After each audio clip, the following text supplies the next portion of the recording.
ஆன்மீக நண்பர்கள் அனைவருக்கும் அன்பு கலந்த வணக்கங்கள். இன்றைக்கு நாங்கள் ஆன்மீகம் சம்மந்தமான பதிவில் பார்த்தீங்கன்னு சொன்னால், சனி பகவானின் ஆசீர்வாதத்தை பெற்றுத்தரக்கூடிய பரிகாரம் என்னன்னு சொல்லி பார்க்கலாம்.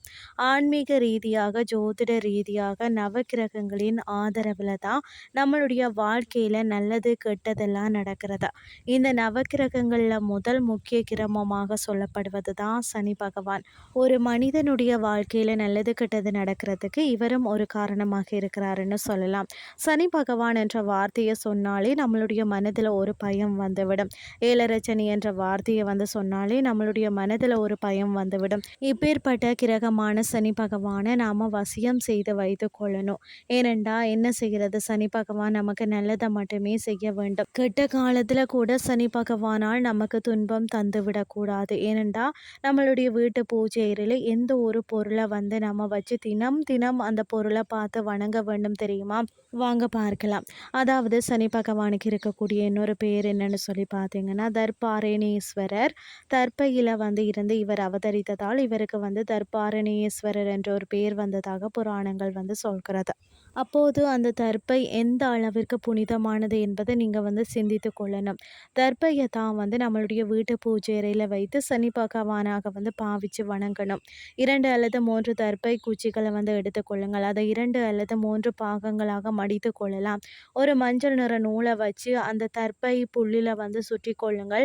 நேராக நிற்க வைத்தபடி அந்த தர்ப்பை புல் இருக்க வேண்டும்.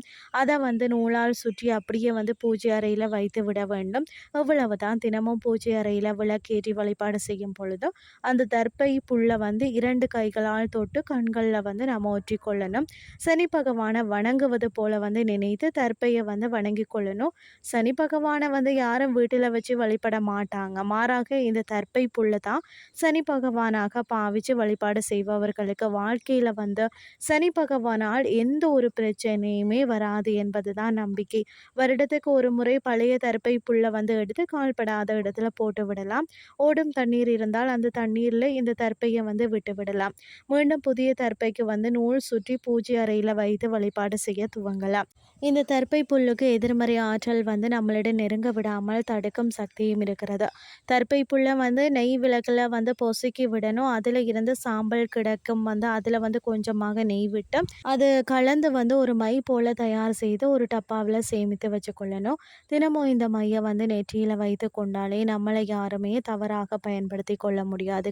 கண் திருஷ்டி நம்மேல் விழாது. நம்மளை யாரேனும் வசியம் செய்ய நினைச்சாலும் அது முடியாது. நமக்கு நாமே ஒரு பாதுகாப்பு வட்டத்தை போட்டு கொண்டதுக்கு சமம்.